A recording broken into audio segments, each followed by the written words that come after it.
하나님 말씀 룻기서 1장 1절에서 18절까지 말씀입니다. 우리의 한 목소리로 다 함께 하나님 말씀을 읽습니다. 사사들이 치리하던 때에 그 땅에 흉년이 드니라. 유다 베들레헴의 한 사람이 그의 아내와 두 아들을 데리고 모압 지방에 가서 거류하였는데 그 사람의 이름은 엘리멜렉이요 그의 아내의 이름은 나오미요 그의 두 아들의 이름은 말론과 기론이니 유다 베들레헴 에브라 사람들이더라. 그들이 모압 지방에 들어가서 거기 살더니 나오미의 남편 엘리멜렉이 죽고 나오미와 그의 두 아들이 남았으며 그들은 모압 여자 중에서 그들의 아내를 맞이하였는데 하나의 이름은 오르바요 하나의 이름은 루시더라. 그들이 거기에 거주한 지 10년쯤에 말론과 기론 두 사람이 다 죽고 그 여인은 두 아들과 남편의 뒤에 남았더라. 그 여인이 모압 지방에서 여호와께서 자기 백성을 돌보시사 그들에게 양식을 주셨다 함을 듣고 이에 두 며느리와 함께 일어나 모압 지방에서 돌아오려 하여 있던 곳에서 나오고 두 며느리도 그와 함께하여 유다 땅으로 돌아오려고 길을 가다가 나오미가 두 며느리에게 이르되 너희는 각기 너희 어머니의 집으로 돌아가라. 너희가 죽은 자들과 나를 선대한 것 같이 여호와께서 너희를 선대하시기를 원하며 여호와께서 너희에게 허락하사 각기 남편의 집에서 위로를 받게 하시기를 원하노라 하고 그들에게 입맞춤에 그들이 소리를 높여 울며 나오미에게 이르되 아내니이다. 우리는 어머니와 함께 어머니의 백성에게로 돌아가겠나이다 하는지라. 나오미가 이르되 내 딸들아 돌아가라. 너희가 어찌 나와 함께 가려느냐. 내 태중에 너희의 남편 될 아들들이 아직 있느냐. 내 딸들아 되돌아가라. 나는 늙었으니 남편을 두지 못할지라. 가령 내가 소망이 있다고 말한다든지 오늘 밤에 남편을 두어 아들들을 낳는다 하더라도 너희가 어찌 그들이 자라기를 기다리겠으며 어찌 남편 없이 지나겠다고 결심하겠느냐. 내 딸들아 그렇지 아니하니라. 여호와의 손이 나를 치셨으므로 나는 너희로 말미암아 너희 마음이 아프도다 하며 그들이 소리를 높여 다시 울더니 오르바는 그의 시어머니에게 입맞추되 룻은 그를 붙쫓았더라. 나오미가 또 이르되 보라 내 동생은 그의 백성과 그의 신들에게로 돌아가나니 너도 너의 동생을 따라 돌아가라 하니 룻이 이르되 내게 어머니를 떠나며 어머니를 따르지 말고 돌아가라. 강권하지 마옵소서. 어머니께서 가시는 곳에 나도 가고 어머니께서 머무시는 곳에서 나도 머물겠나이다. 어머니의 백성이 나의 백성이 되고 어머니의 하나님이 나의 하나님이 되시리니 어머니께서 죽으시는 곳에서 나도 죽어 거기 묻힐 것이라. 만일 내가 죽는 일 외에 어머니를 떠나면 여호와께서 내게 벌을 내리시고 더 내리시기를 원하나이다 하는지라. 나오미가 룻이 자기와 함께 가기를 굳게 결심함을 보고 그에게 말하기를 그치니라. 아멘. 자리에 앉겠습니다.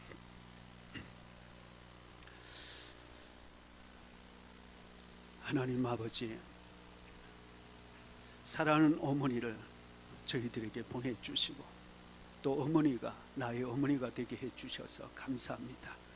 이 시간 어머니의 사랑에 감사하는 마음으로 더욱 하나님의 사랑을 깊이 깨달아 아는 은혜의 시간으로 성령님 말씀을 전하는 저에게나 듣는 성도들에게 하나님 동일하게 역사해 주옵소서. 예수님 이름으로 감사하며 기도드리옵나이다. 하나님을 바라보는 자에게는 소망을 갖지 못할 절망은 아예 없습니다. 자연 세계에는 사계절이 있습니다. 봄, 여름, 가을, 겨울이 있습니다. 우리 인생에도 봄, 여름, 가을, 겨울이 있습니다. 저도 청년 때에는 제 인생이 항상 여름만 있는 줄로만 알았습니다. 가을과 겨울은 다른 사람들의 이야기라고 그렇게 생각했습니다. 여름이 있으면 겨울도 있기 마련입니다. 농사하시는 분들에게는 농작물에도 흉년이 있고 풍년이 있습니다. 우리 인생도 마찬가지죠. 흉작이 있고 풍작할 때도 있습니다. 항상 흉년인 인생 없고 항상 풍년인 인생 없습니다. 그래서 흉년이라고 해서 너무 낙심하지 말길 바랍니다. 그렇다고 풍년이라고 해서 너무 좋아하지도 않기를 바랍니다. 망했다고 해서 너무 낙심하지도 말고 성공했다고 해서 너무 교만하지도 말아야 합니다. 왜냐하면 이 또한 지나갑니다. 그러나 하나님의 말씀은 영원합니다. 하나님 나라는 영원합니다. 이스라엘의 왕들이 있기 전에 사사들이 이스라엘을 다스렸습니다. 오늘 말씀에 보면 그 땅에 흉년이 크게 있었다 말씀합니다. 사람들의 살기가 참 어려웠습니다. 그때 엘리멜렉이라는 사람이 있었습니다. 베들레헴에 더 이상 살 수 없다고 여겨서 모압 지방으로 내려가기로 한 것입니다. 지도에 보시면, 우리 지도 한번 보여주실까요? 지도 보시면 저기 베들레헴에서 저 요단강 건너편 저 모압 땅까지는 약 한 60마일 이상 되는 거리입니다. 당시로서는 그곳까지 걸어서 가는 데에만 한 10일 이상은 걸리는 그렇게 먼 지역입니다. 가족을 다 데리고 그곳으로 내려갔으니 그 길이 결코 쉬운 길은 아니었을 것입니다. 내려갈 때 부인 나오미와 두 아들 말론과 기론을 함께 데려갔다고 그렇게 말씀합니다. 그렇게 내려갔으면 잘 살았어야 되는데 갑자기 나오미의 남편이 세상을 떠났습니다. 그리고 남은 두 아들과 함께 지내다가 아들이 장가갈 때쯤 되어서 모압 땅에 사는 며느리를 얻게 되었습니다. 큰 며느리는 오르밧이고 작은 며느리는 오늘 성경의 말씀의 주인공이 되는 룻입니다.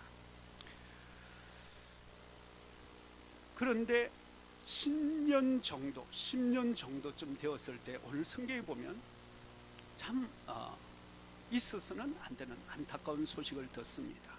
두 아들마저 먼저 앞세우게 된 것입니다. 우리는 이 일들을 사실 성경을 통해서 우리는 눈으로 보고 있을 뿐입니다. 눈으로 보고 있을 뿐입니다. 그러나 실제로 당시에 이 일을 당한 나오미의 마음은 어땠을까? 여러분 한번 생각해 보시죠. 남편을 보내는 것도 기막힌 일인데 두 아들을 보내었으니, 소설가 박완서씨, 여러분 잘 아시는 한국의 대표적인 작가입니다. 그분이 자신의 책에서 남편과 아들을 연이어 이분도 읽게 되었는데, 남편을 잃은 것보다 아들을 잃은 아픔이 더 컸다라고 말하면서 이렇게 말을 했습니다. 내가 이 나이까지 겪어본 울음에는 그 울음이 설사 일생의 남편을 잃은 울음이라 할지라도 지내놓고 보면 약간이나마 감미로움이 섞여 있기 마련이다. 그러나 자식을 잃은 오직 고통의 만큼은 전혀 감미로움이 섞여 있지 않았다. 구원의 가망이 없는 극형이었다. 우리가 나오미가 얼마나 절망했을지 우리는 알 수 있습니다.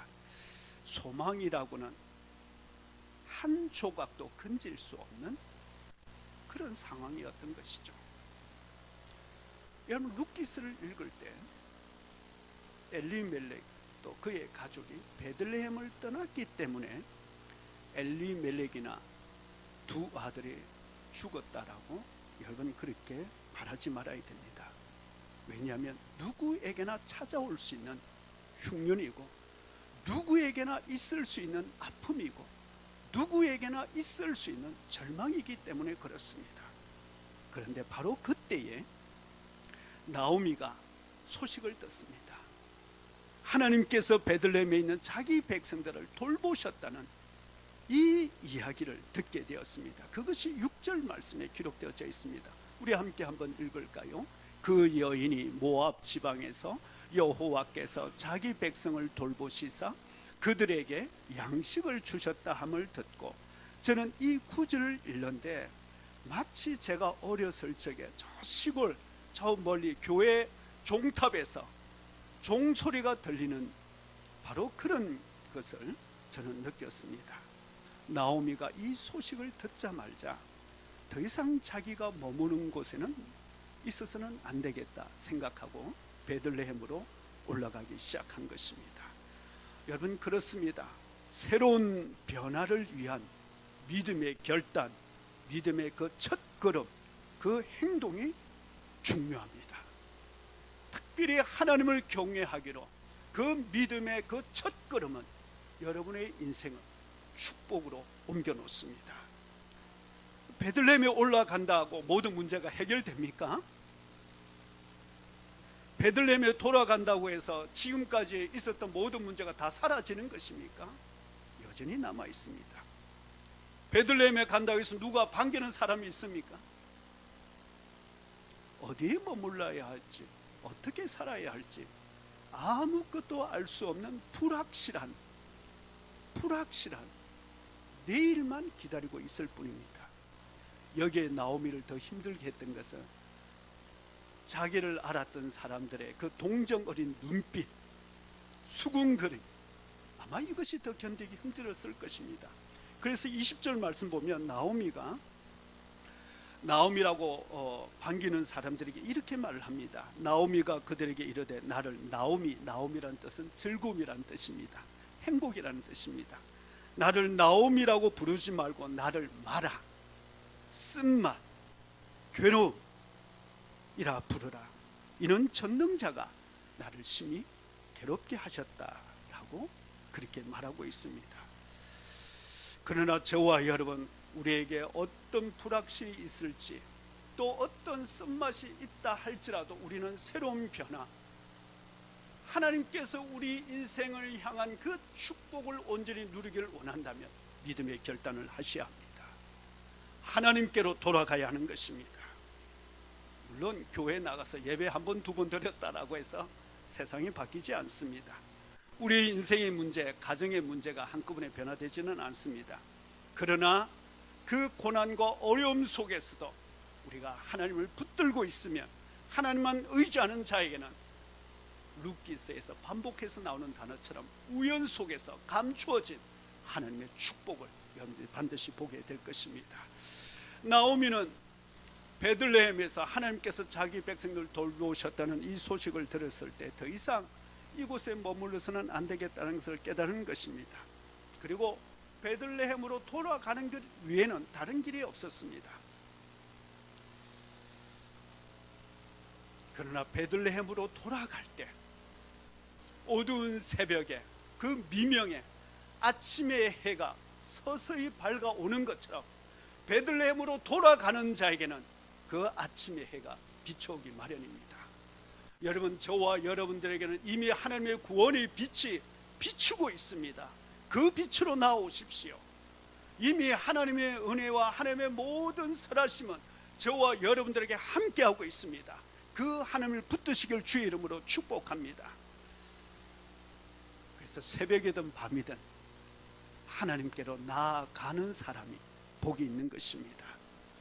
그러나 이때에 하나님 앞에 나아갈 때, 하나님께로 돌아갈 때 중요한 것이 있습니다. 바로 믿음의 언어를 사용하는 것입니다. 믿음의 말을 하는 것입니다. 칭찬과 격려를 아끼지 않는 것입니다. 따뜻한 말을 자주 하는 것입니다. 여러분, 하나님의 축복은 누구나 누리는 것 아닙니다. 모든 사람이 하나님의 축복 누리는 것 아닙니다. 하나님의 축복이 자동적으로 주어지는 것도 절대 아닙니다. 꼭 여러분 이걸 아셔야 됩니다. 하나님을 경외하기로 결단하고 하나님께 나아가는 사람, 끝까지 하나님을 붙드는 사람, 그 사람에게는 하나님의 축복이 반드시 임하게 되는 것입니다. 그리고 그 첫걸음은 바로 믿음의 말을 선포하는 것이고, 따뜻한 말을 하는 것이고, 칭찬과 격려를 아끼지 않는 것이고, 상대방에 대해서, 내 주변의 사람들에 대해서 배려하는 마음을 아끼지 않는 것입니다. 여러분 룻기서 1장부터 4장까지 한번 여러분 읽어보십시오. 이 전체를 읽어보면 참으로 고단한 인생 가운데서, 참으로 절망 가운데 있는 이런 상황 속에서도 마음을 다독여주는 그런 배려의 말들이 룻기서에 기록되어져 있습니다. 축복의 말들, 어떤 이런 상황 속에서도 이렇게 축복의 말을 할 수 있을까? 그런 말들이 기록되어져 있습니다. 저는 나오미나 룻이 그렇게 미인이었다라고 생각하지 않습니다. 왜 그런가 하니까 보아스보다 먼저 기업 물을 사람이 있었는데, 그 사람에게 너 저 엘리멜렉의 그 모든 재산을 다 기업을 물으겠느냐 그랬더니 기업을 물으겠다 했습니다. 그런데 룻까지 사서 아내로 맞이하겠냐 그랬더니 싫다고 그랬습니다. 아마 제 생각에는 우리가 생각하는 것처럼 그렇게 외모적으로는 말이죠, 그렇게 아주 매력적인 사람은 아니었던 것 같습니다. 그러나 나오미는 마음씨가 아름다운 사람입니다. 말씨가 아름다운 사람입니다. 룻도 마찬가지입니다. 그것을 대표적으로 우리에게 알려주는 말씀이 9절 말씀입니다. 9절 말씀 우리 함께 한번 같이 읽습니다. 여호와께서 너희에게 허락하사 각기 남편의 집에서 위로를 받게 하시기를 원하노라. 그렇게 말씀 기록되어져 있죠. 예. 여호와께서 너희를 허락하사, 아니 8절 말씀입니다. 제가 잘못 성경을 제가 인용한 것 같습니다. 제가 읽습니다. 너희가 죽은 자들과 나를 선대한 자 같이 여호와께서 너희를 선대하기를 원한다. 여기 선대한다라는 이 단어가 여러분 자주 들었을 만한 단어입니다. 헤세드라는 단어입니다. 하나님의 신실한 사랑을 말합니다. 변함없는 사랑을 말합니다. 그 룻에게 또 그 오르바에게 축복해주는 그 말이 하나님의 사랑으로, 그 신실한 사랑이 너희들에게 있기를 원한다라고 그렇게 축복해 줍니다. 그러면서 너희들이 남편을 만나서 새로운 행복한 가정을 이루기를 원한다라고 그렇게 축복해 주고 있습니다. 저는 이 말씀을 읽다가 만약 이 나오미가 한국 시어머니였으면 어떻게 말했을까? 그래서 제가 한번 인터넷에 검색을 해봤습니다. 한국 며느리가 시어머니에게 하는 거짓말 베스트 5가 있습니다. 한번 들어보시겠습니까? 5위가 저도 어머님 같은 시어머니 될래요. 새빨간 거짓말입니다. 4위, 전화 드렸는데 안 계시더라고요. 3위, 어머니가 한 음식이 제일 맛있어요. 2위, 궁금하시죠? 용돈 적게 드려 죄송해요. 1위가 무엇일까요? 어머니 벌써 가시게요? 며칠 더 있다 가세요. 한국 며느리가 시어머니에게 하는 거짓말 베스트 1위랍니다. 우리 한국 며느리만 말할 수 있나요? 한국 시어머니도 이야기해야죠. 한국 시어머니가 며느리에게 하는 거짓말 베스트 5. 5위, 좀 더 자라. 아침은 내가 할게. 공감하세요? 4위, 우리 권영희 집사님이 대답을 하죠. 4위는 내가 며느리 땐 그보다 더한 것도 했다. 3위, 내가 얼른 죽어야지. 1위가 무엇일 것 같습니까? 생일상은 뭘 그냥 대충 먹지. 절대 대충 먹으면 안 됩니다. 어버이날 정성껏 여러분들이 힘을 다해서 여러분들이 섬기시길 바랍니다. 1위가 무엇일까요?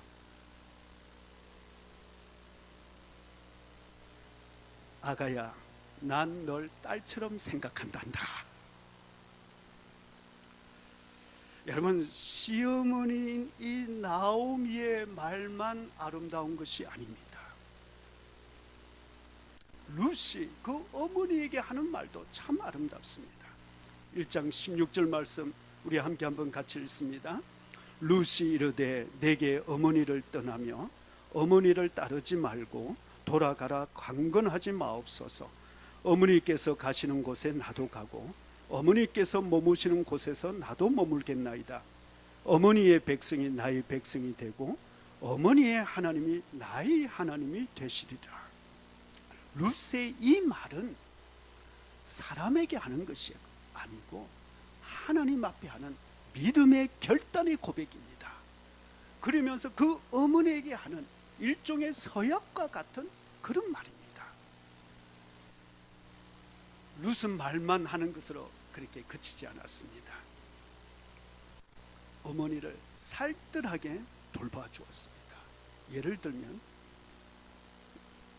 보아스가 룻에게 볶은 곡식, 그것을 룻에게 나누어 주었습니다. 그런데 이 룻이 그것을 다 먹지 않고 일부러 남겨두어서 저녁에 그 어머니에게 갖다 주었다라고 2장 17절과 18절에 기록하고 있습니다. 룻이 밭에서 저녁까지 줍고 그 주운 것을 떠니 보리가 한 에바쯤 되는지라 그것을 가지고 성읍에 들어가서 시어머니에게 주고 주운 것을 보이고 그가 배불리 먹고 남긴 것을 내어 시어머니에게 드렸다 말씀합니다. 룻께서 보여주는 아름다운 가정, 행복한 가정을 세우는 비결이 무엇입니까? 첫 번째는 하나님을 향한 믿음의 결단, 믿음의 고백, 하나님만을 붙들기로 작정한 것이 행복한 가정을 이루게 했다는 것입니다. 비록 이방 여인일지라도 하나님을 붙들 때 하나님의 놀라운 도우심이 있다는 것을 루키스가 말씀하고 있는 것이죠. 두 번째는 그 믿음의 결단과 더불어서 믿음의 말을 한 것입니다. 칭찬과 격려와 배려를 아끼지 않은 것입니다.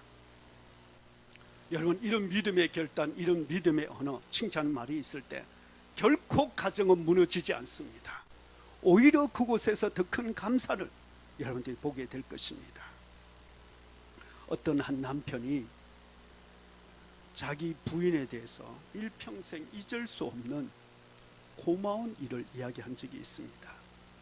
자기 어머니가 돌아가셨을 때 아내의 업무상 자리를 많이 비울 수 없는 자리였습니다. 이 직장 상사가 장례식에 참여하는데 2시간만 참여하고 돌아오라는 것이었습니다. 그때 자기 아내가 남편이 자기를 필요로 하기 때문에 나는 오늘 하루 종일 함께 있어야 한다라고 그렇게 말했습니다. 그러니까 그 상사가 그러면 당신은 직장을 잃을 수 있습니다. 그러니까 이 아내는 그 직장 상사에게 저에게는 직장보다 남편이 더 중요합니다. 그리고는 하루 종일 그 장례식에서 자기와 함께 있어 주었다는 것입니다. 그리고 그 다음날 출근했습니다.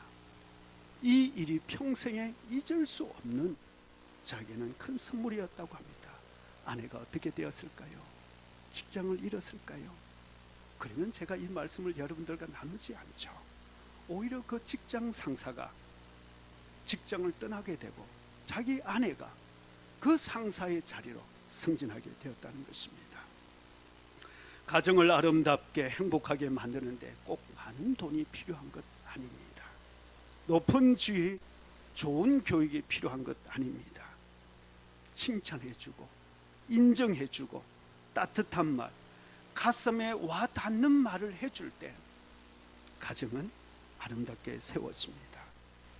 이 모든 것이 가능한 것은 우리가 하나님을 경외하기로 작정할 때입니다.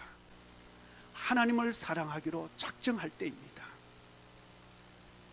잠언 18장 21절에 함께 한번 같이 읽습니다. 죽고 사는 것이 혀의 힘이 달렸나니 혀를 쓰기 좋아하는 자는 혀의 열매를 맺으리라. 잠언 15장 25절 말씀. 근심이 사람의 마음에 있으면 그것으로 번뇌하게 하나 선한 말은 그것을 즐겁게 하느니라. 선한 말은 근심을 물리칩니다. 선한 말은 환경을 바꾸어 놓습니다. 하나님의 축복을 가져다 주는 것입니다. 여러분, 지금보다 더 아름다운 가정, 더 행복한 가정을 원하십니까? 그러면 칭찬하는 말, 인정해 주는 말, 격려해 주는 말 더 많이 하시길 바랍니다. 더 자주 해 주시길 바랍니다. 한번 옆에 있는 분들에게 한번 우리 같이 이렇게 한번 서로 한번 연습을 해봅니다. 사랑합니다. 미안합니다. 감사합니다. 고맙습니다. 좋습니다. 덕분입니다. 아침에 놓으실 때 여러분 배우자에게, 여러분 자녀들에게 칭찬해 주셨습니까? 오늘 우리 여기 계시는 우리 집사님, 권사님 꼭 돌아가셔서 남편에게 꼭 이 말 하시길 바랍니다. 어쩌면 그렇게 당신은 멋있어. 그러면 우리 장로님, 권사님 그 말씀 듣고 가만히 계시면 안 되죠. 옆에 있는 분에게 한번 뒤돌아보시면 인사합니다. 서로 같이 한번 이야기해 보겠습니다. 어쩌면 그렇게 당신이 예뻐. 한번 인사해 보겠습니다. 자기 각자 부인에게 없으면 집에 가서 꼭 한번 해보시길 바랍니다. 이종호 목사님 확실하게 하셔야 되니까 그냥 대충 고개만 숙이시면 안 됩니다. 이종호 목사님은 한번 다시 해봅니다. 어쩌면 그렇게 당신이 이쁘십니까? 예. 루키스는 믿음의 말, 격려의 말, 칭찬의 말, 믿음의 말이 어떻게 가정을 회복시켜 주는지 보여주고 있습니다.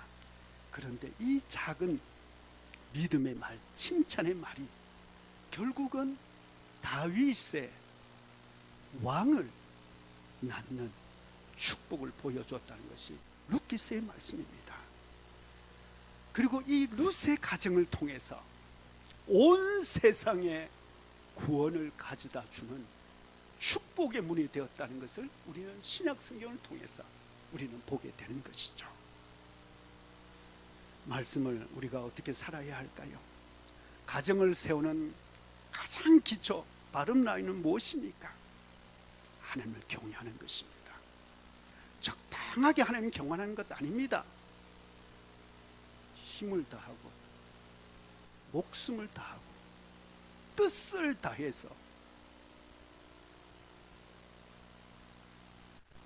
내가 죽을지언정 나는 하나님만 붙잡겠다.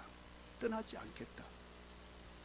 그 믿음의 결단이 하나님께서는 여러분의 가정까지도 크게 축복해 주시는 것입니다. 루키스의 맨 마지막 절은 이렇게 우리에게 기록해 놓고 있습니다. 함께 한번 같이 읽어볼까요? 오벳은 이새를 낳고 이새는 다윗을 낳았더라. 굳이 왜 여기 오벳 그리고 이새 다윗을 기록하고 있을까요? 저는 이 말씀을 읽으면서 하나님의 음성을 듣습니다. 성경에서 약속하신 대로 하나님께서는 자기 백성들에게 반드시 오사 반드시 구원해 주신다는 것입니다. 약속의 말씀은 반드시 이루어진다는 것입니다. 그것이 죽을지언정 모든 것을 다 잃을지라도 나는 하나님만 붙들겠다, 하나님을 떠나가지 않겠다는 그 믿음의 고백에서부터 시작된다는 것입니다. 바로 이것이 기업 물을 자 우리 하나님께서 여러분들 구원해 주신다는 축복의 약속의 말씀이 되는 것이죠. 어머니의 기도가 있는 자는 결코 망하지 않는다라는 것을 여러분들이 아시고 계십니다. 자녀를 위해서 눈물과 무릎으로 기도하는 어머니의 그 기도가 있는 한 그 자녀는 결코 헛된 길로 가지 않습니다. 어느 목사님의 간증입니다. 이 말씀을 드리고 오늘 말씀을 마치려 합니다. 자기 어머니는 초등학교도 다니지 못해서 한글을 읽을 수 없었습니다. 절에 다녔습니다. 그런데 절에 다니던 어머니가 어느 날 교회를 나가기 시작했습니다. 그런데 어느 날 성경을 읽고 찬송을 부르기 시작한 것입니다. 한글도 모르는데. 그래서 안 믿는 가족들이 하나님이 살아계신지 안 계신지 알지는 못하겠지만 어머니 보니까 정말 하나님은 살아계신 것 같다라고 그렇게 말을 했답니다. 어머니가 절에 다니셨기 때문에 교회를 다니면서 신앙생활하는 모습도 이전에 했던 똑같은 그런 열심을 가지고 교회를 다녔습니다. 새벽에 일어나서 아시죠? 찬물에 머리를 감고 그리고 옷을 단정하게 하고는 매일마다 새벽에 가신 것입니다. 그런데 어느 날 어머니가 일을 하시다가 다치셔가지고는 꼼짝없이 누워있게 되었습니다. 조금 몸이 추려지게 되니까 새벽에 잠을 자고 있는 자기에게 흔들어 깨우더랍니다. 애야, 나 좀 교회 데려다 달라. 애야, 나 좀 업어서 교회에 좀 데려다 달라. 그랬더니 이 목사님이 아직 몸도 편찮으신데 어머니 안 돼요. 어머니를 생각해서가 아니라 잠 더 자고 싶어서 그랬답니다. 그래도 어머니가 나 좀 업어서 교회 데려다 줘. 죽어도 교회에 가서 죽고 싶어. 그 어머니의 성화에 어쩔 수 없이 그 어머니를 등에 업고 20분이나 되는 그 마을 교회에 나갔습니다.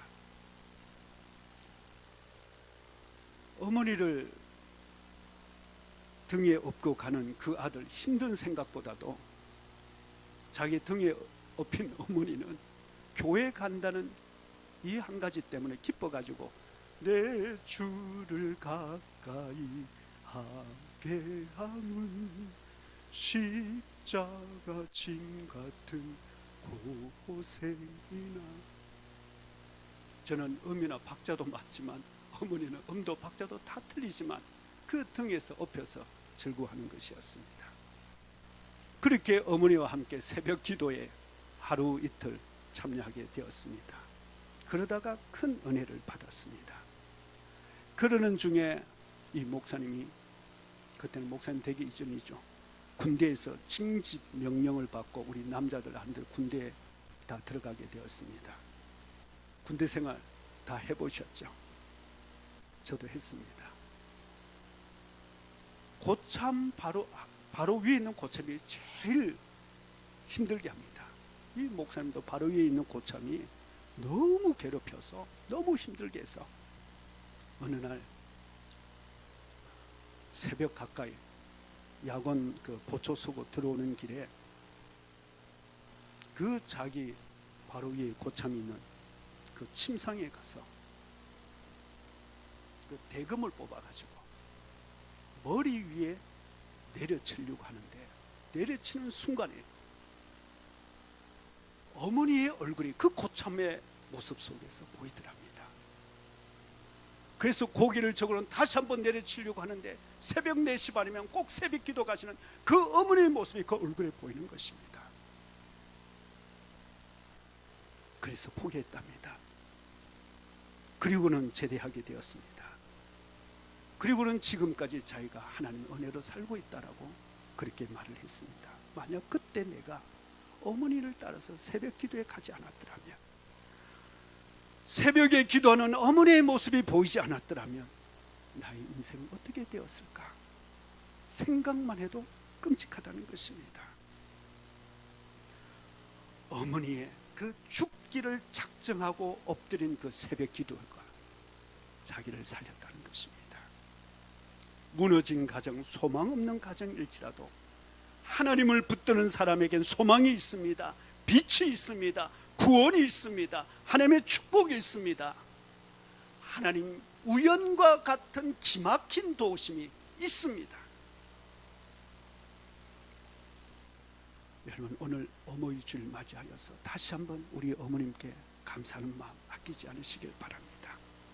우리 어머님들 자녀들 위해서 더 기도에 여러분이 쏟으시길 바랍니다. 이것이 여러분 자녀들에게 물려줄 수 있는 최고의 축복입니다.